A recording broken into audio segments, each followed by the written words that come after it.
পায়ে তো কুস্তি জানেন? জানতাম তো। তাহলে পড়তে থাকুন, পরে আমাকে তো একটু দেন। কেমন যেন সব গোলমাল হয়ে যাচ্ছে। মনে হয় তাকে ডাকাতি করেছে, এখনো করে নাই, কিন্তু মনে হয় করার তালে আছে। সাবধান বাবা। বন্দুক বন্দুক আমাকে বন্দুকের ভয় দেখায়। আসো শোনার চারে না, তোমাদের হাতটি গুঁড়া করে দিই, হাতটি গুঁড়া করে এক একটি কিমা করে তৈরি করে ফেলি। যারা ভায়োলেন্স দেখতে পছন্দ করেন না তারা চোখ বন্ধ করে ফেলেন। আমি না বলা পর্যন্ত চোখ খুলবেন না। চোখ বন্ধ। এখন না বাবা, এখন না। আমি এসব দেখাশোনা কিছুই পছন্দ করি না। আমি আগে চলে যাই।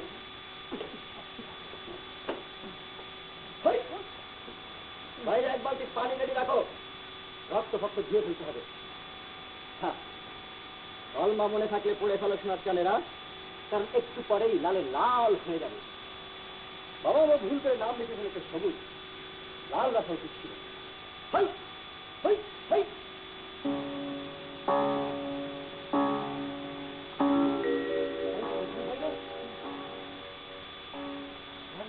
ফুটবলার ফজলু ভাইয়া? আরে সেন্টার ফরওয়ার্ড ফজলু ভাইয়া আপনি? হ্যাঁ, আমি আমি ফজলু, ফুটবলার ফজলু। আরে ফজলু ভাই এসেছি। আরে ফুটবলার ফজলু ভাই এসেছি। ফজলু ভাইকে কে ডাকাত বলেছে? না না না, আমি না। বয়স্ক ভদ্রলোকের শুনলেন, আমি যাদের ডাকাত উনি বলেছেন। আমি আমি এত বড় সাহস ফজলু ভাইকে ডাকাত বলে? এরপরে ফজলু ভাইকে যে ডাকাত বলেছে আমি তার লাশ ফেলে দেবো। ফজলু ভাই আরাম করে বসে, আরে ভালো করে বসে। হ্যাঁ, টাকা দিয়েছে কেউ? দেয়নি, চা দেয়নি। আরে ফজলু ভাইকে এখনো চা দেওয়া হয়নি, চা দাও। ফজলু ভাই তার সাথে কি খাবে? না না, আমি কিছু খাবো না। তা কি করে হয়? আপনি ফার্স্ট ডিভিশনের ফজলু ভাই, আজ প্রথম আমার বাড়িতে এসেছেন, কিছু খাবেন না? তা কি করে হয়? ফজলু ভাই, এই কালো চশমা পরা লোকটা কি আপনার সাথে এসেছে? হ্যাঁ হ্যাঁ। এটি খুব আপনাকে জ্বালাচ্ছে? যদি জ্বালিয়ে থাকে বলেন, আমি ওর লাশ ফেলে দিই। না না, আমি আমি আমি আমি আমি ফজলু সাহেবের বন্ধু, ঘনিষ্ঠ বন্ধু। হ্যাঁ, বসুন। খুবই ঘনিষ্ঠ। হ্যাঁ ফজলু ভাই, আমি আমি আপনার খেলা দেখি আর মনে মনে ভাবি, হে খোদা, আমাকে ক্ষমতা দাও, আমি এই ফজলু ভাই পা দুটি সোনা দিয়ে বাঁধিয়ে দিই। সেই ফজলু ভাই আজ আমার বাসায় এসেছে। হ্যাঁ, আরে চা দাও। ফজলু ভাই, এই গত খেলাটার কথা মনে আছে? ওই যে আপনি একটা কর্নার কিক করলেন, বলটা একেবারে মাখনের মতো গোল পোস্টে ঢুকে গেল। ফজলু ভাই মনে আছে? কি খেলা, কি খেলা! দেখলে তোকে পানি এসে যাবে। আপনি দেখি সত্যি ফুটবল খুব পছন্দ করেন। কি বলেন ফজলু ভাই? আরে ফুটবল খেলা কি খেলা আছে দুনিয়াতে বলুন? আর বাংলাদেশি ফুটবলে আপনার উপরে কে আছে বলেন? না না, আরে সেদিনের খেলায় রেফারি আপনাকে অফসাইড দিল, অথচ আপনি পরিষ্কার ক্লিয়ার। খেলার পাপের ভাগ্যি আমি একে খুন করিনি। না না, কি বলছি সব? আরে খেলায় কি অফসাইড হয় না? খুব হয়। আর এই রেফারিরা কি সব সময় ঠিক সিদ্ধান্ত নেয়? মাঝে মধ্যে এদিক সেদিক হয়ে যায়। এই খেলায় খেলায় শোধবোধ আর কি। এসব নিয়ে আপনি মোটো চিন্তা করবেন না। হ্যাঁ, আপনি যদি বলেন তাহলে করবো না, কিন্তু ফজলু ভাই শুধু একবার আপনি মুখ খুলবেন, সঙ্গে সঙ্গে শালার লাশ ফেলে দেবেন। না না না, এটা কিছু বলছেন আপনি? ফজলু ভাই, আপনার একটা অটোগ্রাফ কিন্তু আমাকে দিতেই হবে। অটোগ্রাফ? হ্যাঁ।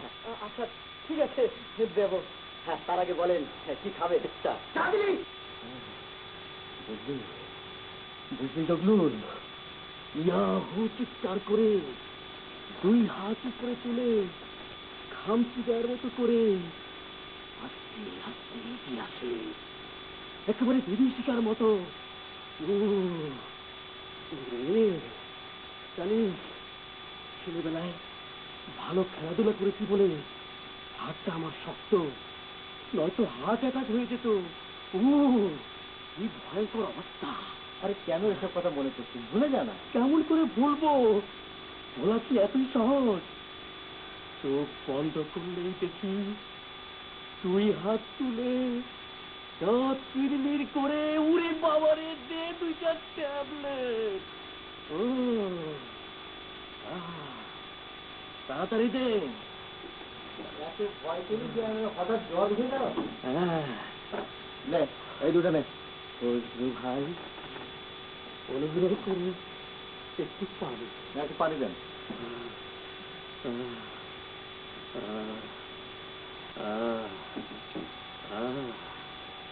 মৃদু লাগবে।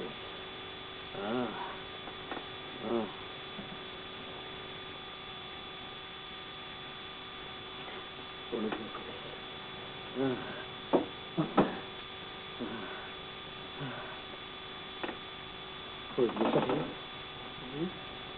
আপনার পা দুটো দেবেন একটু?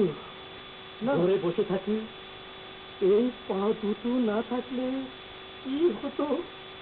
ওরে বাপ রে! কি বলছেন উল্টা পাল্টা কথাবার্তা? সব উল্টা পাল্টা জানেন ফজলু সাহেব, আপনাকে আমি কোনোদিন সিরিয়াসলি নেইনি। যার কাজ হচ্ছে ফুটবল খেলা, তাকে সিরিয়াসলি নেই কেমন করে? কিন্তু কিছু কল্পনা করতে পারেন সেদিন যদি আপনি না থাকতেন কি অবস্থা হতো? হয়তো এতক্ষণে সবাইকে গিয়ে মর্গে গিয়ে আমার ডেড বডি শনাক্ত করতে হতো। কে জানে, হয়তো হয়তো এতক্ষণে ইঁদুর আমার একটা কান খেয়ে ফেলতো। ফজলু ভাই, আপনাকে কথা দিচ্ছি, লটারিতে যদি টাকা পাই তাহলে আপনার পা আমি সোনা দিয়ে মরিয়ে দেব। না, তা লাগবে না। আজকের ঘটনা থেকে একটা জিনিস তো পরিষ্কার হলো। হ্যাঁ, জীবন হচ্ছে পদ্ম পাতার দল। এই আছে, এই এই আছে, এই। না না, আমি সে কথা বলছি না। বলছি যে হ্যাঁ, প্রাণ বাঁচানোর জন্য ফুটবলের উপর কোনো খেলা নেই। না, একটা ব্যাপার নিশ্চয় লক্ষ্য করেছেন, মিথ্যে কথা বলা কত বিপজ্জনক। ধরুন, আমরা যদি গিয়ে বলতাম যে জগলুল সাহেবের সাথে নাতনির বিয়ের কথাবার্তা বলতে এসেছি, তাহলে কিন্তু সহজেই ব্যাপারটা বোঝানো যেত। সত্য মিথ্যা কিছু না, সব হচ্ছে আমাদের কপাল। না হলে কি দরকার ছিল সেই সময়ে সেই জায়গায় আলী রেজার দাদার বসে থাকার কোনো দরকার ছিল? আচ্ছা, একটা কাজ করলে কেমন হয়? ধরুন, আলী রেজা নামের ওই ভদ্রলোকের সাথে যদি আমরা দেখা করে সব কথা গুছিয়ে বলি, তাহলে হয়তো বোঝানো যাবে। হাজার হোক মানুষ তো। আমাকে বলে লাভ নেই, আমার পুরো ব্রেন জ্যাম হয়ে আছে। আমি আমি একটা পুরো বস্তার মতো, আলুর বস্তার মতো। জগলুল সাহেব কি বলেন? হ্যাঁ, কিন্তু বলবেনটা কি? সত্যি কথা বলবো। আপনার নাসরিনের সাথে অনেক দিনের জানাশোনা, মানে এমন সময় বাইরে থেকে একটা বিয়ের প্রস্তাব আসা মানে নিজেদের ব্যাপারে বাইরের হস্তক্ষেপের সামিল। আর মেয়ের মা বাবা কিছু জানেন না বলে মেয়েকে অহেতুক চাপ দিচ্ছেন, তাই মেয়ের মানসিক যন্ত্রণা হচ্ছে। আলী রাজা সাহেব যদি আর অগ্রসর না হন তাহলে সবকিছু একদম মিটে যায়। ফ্যান্টাস্টিক! ফ্যান্টাস্টিক আপনার আইডিয়া। এক্ষুনি না বললেন আপনার ব্রেন জাম হয়ে আছে, আপনি একটা আলুর বস্তা হয়ে আছেন। ছিলাম, কিন্তু আপনার আইডিয়াটা ব্রেনটা একবার ক্লিয়ার করে দিন। আপনার মাথা পরিষ্কার, এমন চমৎকার ব্রেন আইডিয়া আগে শুনিনি। যাও, এখন ভাইয়ার সঙ্গে খেলা করবে, দুষ্টামি করো না। ভাবি, তোমাকে একটা কথা বলি। কি কথা বলবো? আমেরিকা থাকে একটা ছেলে আমার জন্য একটু বিয়ের প্রস্তাব দিয়েছে। ছেলে মালদার বাড়ি, চেহারাও বেশ। এই দেখো ছবি, যাত্রার নায়কদের মতো চেহারা। আমেরিকায় বাড়ি গাড়ি আছে, পড়াশোনাও করেছে, সব চরিত্র নাকি ভালো, ইলেকট্রিক্যাল ইঞ্জিনিয়ারিং এমনি ভালোই তো। কি রে, তুই এখানে বসে বসে আমাদের কথা শুনছিস? দাঁড়া দাঁড়া, কথা শুনতে আমার পা ব্যথা করে। দাঁড়িয়েও শুনতে হবে না, বসেও শুনতে হবে না। তুই যা, ভিতরে গিয়ে কাজ করবে। বিলুমি থেকে একটু খেয়াল করিস। আর জগলুলের কথা তো জানো, চাল চুলুনি শিরিষ সাথে, যাকে বলে মুসলিমান প্রভু। আমি না থাকলে এতদিনে তার কি অবস্থা হতে কে জানে। বাবা মা চায় আমি যাত্রার নায়ককে বিয়ে করি। এখনো শুধু শুধু চাপ শুরু হয়নি, এদিক সেদিক থেকে ইঙ্গিত আসছে, কিন্তু আমি টের পাচ্ছি শুধু শুধু চাপ শুরু হয়ে যাবে আশপাশ থেকে। এখন তুমি আমাকে বলো, কারো মনে দুঃখ না দিয়ে কিভাবে কথাটা বলা যায়? বাবা মাকে কিভাবে যে বলি এ বিয়ে সম্ভব নয়। প্রচন্ড শখ পাবে। বিয়ের প্রস্তাবটাতে এত খুশি দেখে মনে হচ্ছে লটারি পেয়েছে। আমার ধারণা ছিল মাথায় আঘাত লাগলে ব্রেন আস্তে আস্তে ফোটা হয়ে আসে, কিন্তু না, সেটা ঠিক না। ফুটবলে যখন হেড দেন তখন নিশ্চয়ই আপনার ব্রেনের ব্যায়াম হয়, সেই জন্য এত চমৎকার ক্লিন আইডিয়া ব্রেন থেকে বেরিয়ে আসে। আপনি ঠিকই বলেছেন, আলী রাজাকে সেটাই বলতে হবে, চমৎকার আইডিয়া, এটা একবারে নো রিস্ক জব, আমি একাই ম্যানেজ করতে পারবো। আপনি? হ্যাঁ আমি। আপনি করবেন? হ্যাঁ।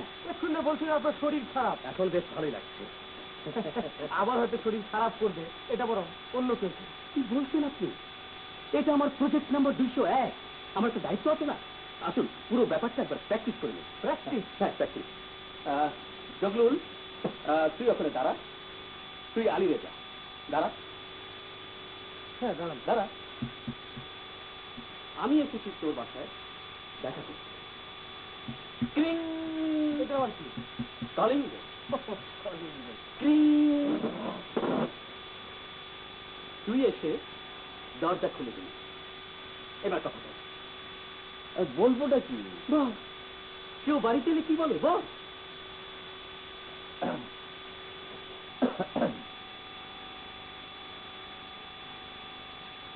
কাকু চান, এটা কি আলী রেজা সাহেবের বাসা? জি। তিনি কি বাসায় আছেন? আছেন। আমি কি তার সঙ্গে একটু কথা বলতে পারি? জি বলছেন। আপনার সঙ্গে একটা জরুরি ব্যাপার নিয়ে আলাপ করতে এসেছিলাম। বেশ তো বলুন। মানে একটু বসে কথা বলতে পারলে ভালো। দেখেন, আমি কোনো অপরিচিত লোককে আমার বাসায় একটু ঢুকতে দিই না। দেখুন, এটা আমেরিকা নয় যে সবাইকে অবিশ্বাস করবে। এটা বাংলাদেশ। বাংলাদেশে এলে আপনাকে বাঙালির মতো ব্যবহার করতে হবে। আমাদের আমাদের কালচারে অতিথিদের আমরা সম্মান করি। আপনার বক্তব্য কি শেষ? এখনো শুরু করুন। তাহলে শুরু করুন। আপনার মতো একজন নিষ্কর্মা লোকের সাথে কথা বলে আমি আমার সকালটা মাটি করতে চাই না। আপনার কাছে কি আমি একটু ভদ্র ব্যবহার আশা করতে পারি না? আপনাকে যতটুকু ভদ্রতা দেখানোর দরকার আমি ঠিক ততটুকুই দেখিয়েছি। 1 গ্রাম কমও না, 1 গ্রাম বেশিও না। আপনার কথা শুরু করুন। দেখুন, আমি অ্যাকচুয়ালি অন্য একটি ব্যাপার নিয়ে কথা বলতে চেয়েছিলাম, কিন্তু আমার মনে হয় তার আগে আপনাকে ভদ্রতার উপর একটা লেকচার দিতে হবে। আপনি আপনি আপনি মানুষটা অত্যন্ত অভদ্র। আমি যদি অভদ্র হই তবে আপনিও অভদ্র। আপনি আপনি শুধু অভদ্র নন, আপনি ইতর এবং নীচ। আপনি ইতর, নীচ এবং ছোট লোক। আপনি ছোট লোক, বেশরম এবং বেহায়া। এত বড় সাহস! বেহায়া বলছেন? আপনার পা ভেঙে আমি লুলা করে দেবো। কি? যত বড় মুখ নয় তত বড় কথা। আমার পা ভেঙে লুলা করে দেবে? হ্যাঁ দেবো। শালা, তোর দাঁত যদি না ভাঙি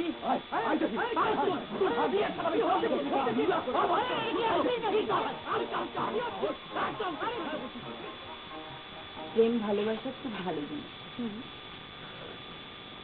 কিন্তু রিয়েলিটি বলে একটা ব্যাপার আছে। আমি একবার বিয়ে করেছিলাম, বেচারা হুট করে মরে গেল, তাই দীর্ঘদিন সংসার করতে পারিনি। কিন্তু তারপরেও অস্বীকার করতে পারবি না যে আমার বিয়ে হয়েছিল। করছিও না। বিয়ের পর ভালোবাসার উচ্ছ্বাস একটু কমে আসে, তখন শুরু হয় বাস্তব জীবন।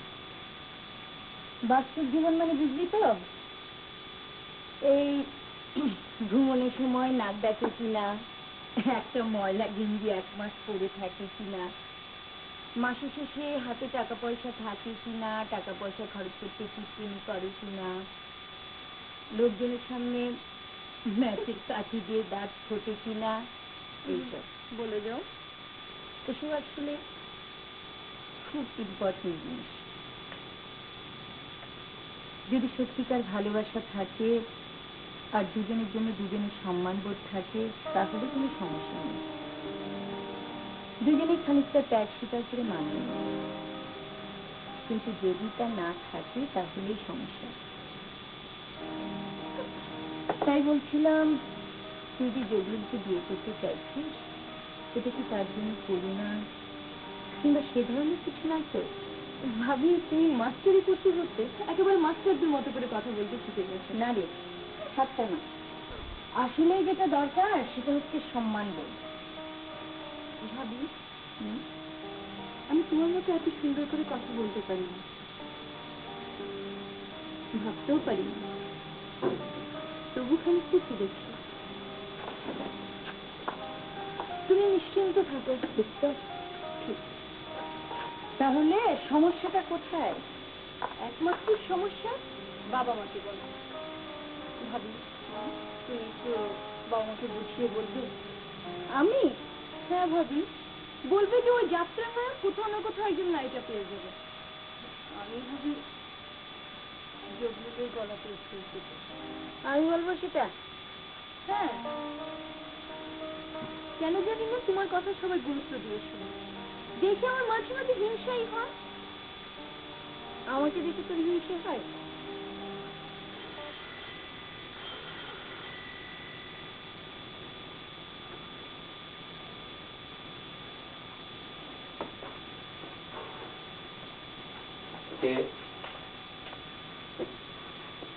এটা কি আলবিদার সঙ্গে বাসা? জি, আমি আলবিদা। ও আচ্ছা, আপনার সঙ্গে কিছু কথা ছিল। আসুন আসুন, বসুন প্লিজ। Thank you. মানে কথাটা কি করে শুরু করব ভেবে পাচ্ছিলাম। আপনি আপনি কোনো দ্বিধা করবেন না, আপনি নির্দ্বিধায় বলে যেতে পারেন, আমি কিচ্ছু মনে করবো। মানে ব্যাপারটা হচ্ছে আপনার এই বিয়ের প্রস্তাব সংক্রান্ত। জি, আমি জানতাম কিছু একটা হবে। জানেন জানেন আমার বুড়ো দাদু এত করে নিষেধ করলাম যে যেও না, সে একেবারে মেয়ের বাড়ি গিয়ে হাজির। কি বলবো, কি লজ্জা, কি। আচ্ছা, মেয়েটা নিশ্চয়ই এতক্ষণে লজ্জায় অপমানে একেবারে সুইসাইড করে ফেলেছে। করেছে না বলুন? না না না, ঠিক তা নয়। তবে তবে নাসরিন নামে যে মেয়েটির সঙ্গে আপনি বিয়ের প্রস্তাব পাঠিয়েছেন, তার আসলে আমার অনেক দিনের বন্ধু, জগলুলের সাথে অনেক দিনের জানাশোনা। বিয়ে প্রায় ঠিকঠাক। ঠিক ঠিক এই জিনিসটা আমি ভয় পাচ্ছিলাম, বুঝলেন? ঠিক এই জিনিসটা। বিদেশে পড়ে আছি, কয়েকদিনের জন্য দেশে এসে উল্টাপাল্টা কিছু একটা করবো আর মানুষের মনে কষ্ট দেবো। লজ্জা। জানেন, দোষ না পুরোটা আমার না, দোষ সবচেয়ে বেশি আমার বাসার লোকজনের। এত করে বললাম যে কিছু একটা করবার আগে অন্তত খোঁজ খবর কিছু একটা নিয়ে নাও। হ্যাঁ, কেউ প্রয়োজন মনে করলো না। জানেন, আমার বাসার লোকজনরা সবাই নিজেকে কি মনে করে? মনে করে সবাই এক একজন সব জানতা।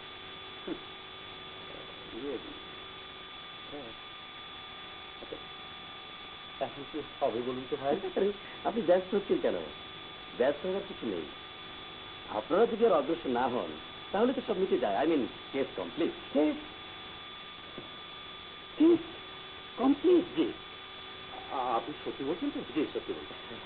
আপনি যদি বলেন না, আমি আমি নিজে ছেলে আর মেয়ের বাড়ি গিয়ে পার্সোনালি ক্ষমা চেয়ে আসছি। না না, আপনি ক্ষমা চাইবেন কেন? ক্ষমা চাইবে কিছু নেই। সত্যি বলছেন তো? জি, সত্যি বলছি।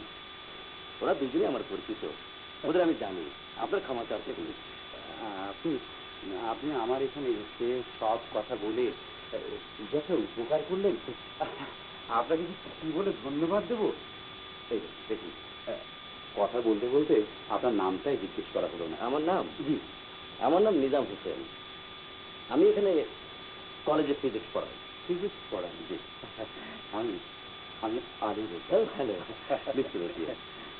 জানেন তো, বিদেশে অপদার্থের মতো পড়ে আছে, কেউ নেই, একটা কথা বলার লোক নেই।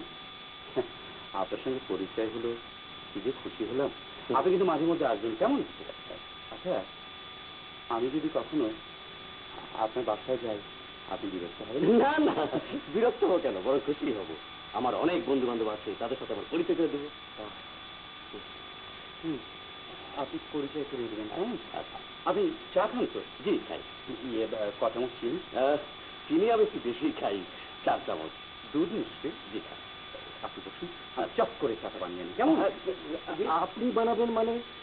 আপনার বাসায় কেউ নেই? সেই দেখুন, ওই বিদেশে থাকতে থাকতে একটা অভ্যাস হয়ে যাচ্ছে। ইয়ে, আকবরের মা, আকবরের মা। বাইরে আসতে অনেক ডাকলেন।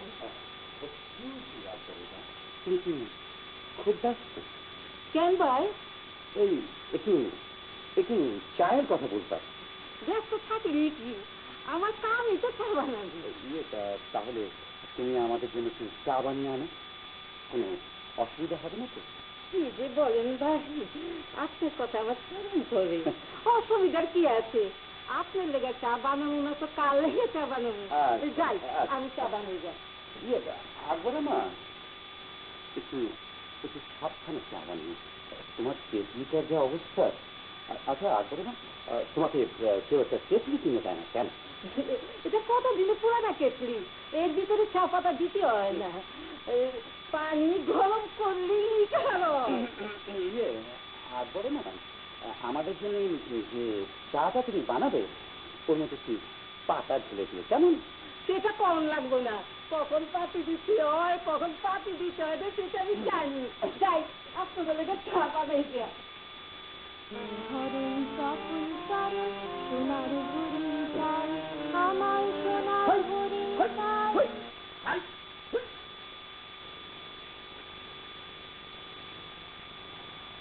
সবুজ মামা, কি হলো? তোমার কি খুব কষ্ট হচ্ছে? না, তাহলে মুখ কেমন করে রেখেছো কেন? দেখে মনে হচ্ছে পেট কামড়াচ্ছে। ইয়েস, তারা তো হচ্ছে একটা ফাইটিং আর, বুঝলি? আর এই ফাইটিং করার সময় কেউ মুখ মোলায়েম রাখে? মোলায়েম রাখলে তো ভালো, তাহলে অন্তত দেখলে তো ভালো লাগে। ভালো লাগে? আরে ফাইটিং করার সময় মুখ মোলায়েম রাখলে ভালো লাগে? অবাক করলি দেখি। এই সকালবেলা উঠে যে কুই কুই করে গান করি, একটু ব্যায়াম ট্যাম করলে পারিস? ওইটাই বাকি আছে, ব্যায়াম করে তোমার মতো হাতে পায়ে গুলি গুলি মাসুল করে ফেলি। কি দেখলেই গা কেমন করে উঠে। এই দুলাভাই বলছিল তোর নাকি বিয়ে, আরে জামাই নাকি বিলাসপুরে ইঞ্জিনিয়ার। মামা, বিয়ে হবার পর একজন মানুষ জামাই হয়, হ্যাঁ, আগে না। আগে কি হয়? বিয়ের আগে বলতে হয় বিয়ের পাত্র। আরে আরে পাত্র মানে তো বাসন। যখন সে বিয়ের প্রস্তাব পাঠায় হ্যাঁ, তখনও তাকে পাত্র বলে। আরে ওই জামাই আর পাত্র ওই একই কথা। এক কথা না। কেন না? কারণ যে বিয়ের প্রস্তাব পাঠায় তো সেটা বিয়ে নাও হতে পারে। বিয়ে হবে না? এই কে ভাঙছি দেবে? তার তো বড় সাহস, ঠ্যাং ভেঙে দেবো না, আরে মাথা ফাটিয়ে গিলু বার করে দেবো না, জিভ টেনে বার করে আনবো। মামা, তুমি বড় ভায়োলেন্ট কথাবার্তা বলো। ইয়ে, ভায়োলেন্ট? ভায়োলেন্ট কথা কখন বললাম? দেখ, আমি তোদের সামনে কখনোই শক্ত কথা বলি না। না বলে এই হুম। বললে যে কি হতো। এই জামাই নাকি বিলাসপুরের ইঞ্জিনিয়ার। জায়গাটা বিলাত না আমেরিকা, ও। কিন্তু সেটা নিয়ে তোমার সাথে কথা বলছি না। তোমার প্রশ্নের উত্তর হ্যাঁ। বিয়ে কবে? আমাকে তো একটা কার্ড দিস, বুঝলি? পুরনো ঢাকায় আমার এক দোস্তের ব্যান্ড পার্টি আছে, আরে দাওয়াত দিলে পুরো দল সহ চলে আসবে। আরে শোনো না, তোর তো বিয়ের প্রস্তাব দিয়ে যে এখন বিয়ে ঠিক হয়নি। কেন হয়নি? কারণ বিয়ে ঠিক করতে হলে তোমার পছন্দ হতে হয়। আরে আরে সবাই তো পছন্দ করেছে, দুলাভাই পছন্দ করেছে, আপা পছন্দ করেছে, আর আমিও না দেখে পছন্দ করেছি। বিয়েটা আমার, হ্যাঁ, কাজে আমারও পছন্দ করতে হবে। তোরও পছন্দ করতে হবে। তুই পছন্দ করিস না? তুই ইঞ্জিনিয়ার পছন্দ করিস না? ইঞ্জিনিয়ার পছন্দ করবো না কেন? তাহলে তুই এই পাত্রকে পছন্দ করছিস না কেন? মামা,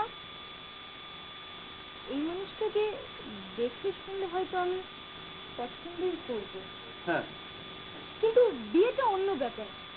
বিয়ের জন্য পছন্দ করতে হলে আরো কিছু লাগে।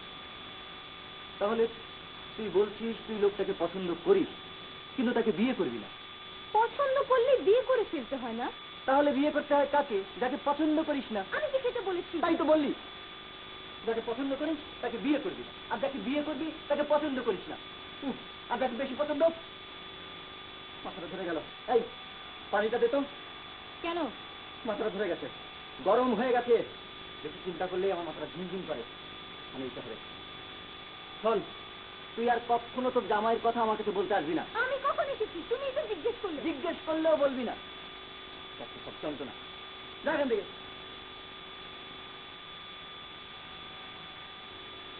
আপনার কথাবার্তা শুনে মনে হয় আপনি দীর্ঘদিন দেশের বাইরে আছেন। ভদ্র ভাষায় বললেন বুঝি? দাদা বেকুফের বেকুফ, তাই তো? না না না না না না না। যাক, আপনার কথা বলুন। আমার কথা কি শুনবেন? হ্যাঁ, আপনার কথা বলুন, আমেরিকার গল্প করুন। আচ্ছা, আমেরিকা নাকি আপনি বাড়ি আছে? মানে নিশ্চয়ই নিশ্চয়ই বিয়ের প্রস্তাবের সময় এসব বাড়িয়ে চড়িয়ে বলা হয়েছে, তাই না? আচ্ছা, আপনি বলুন, এগুলি কি বাড়ি বাড়িয়ে বলার ব্যাপার? আর কি কি বলেছে শুনি? দুটো গাড়ি আছে। ইয়ে মানে শীতের দিনে না গাড়িতে স্টার্ট নিতে চাইবে। একবার কি হয়েছিল জানেন? একবার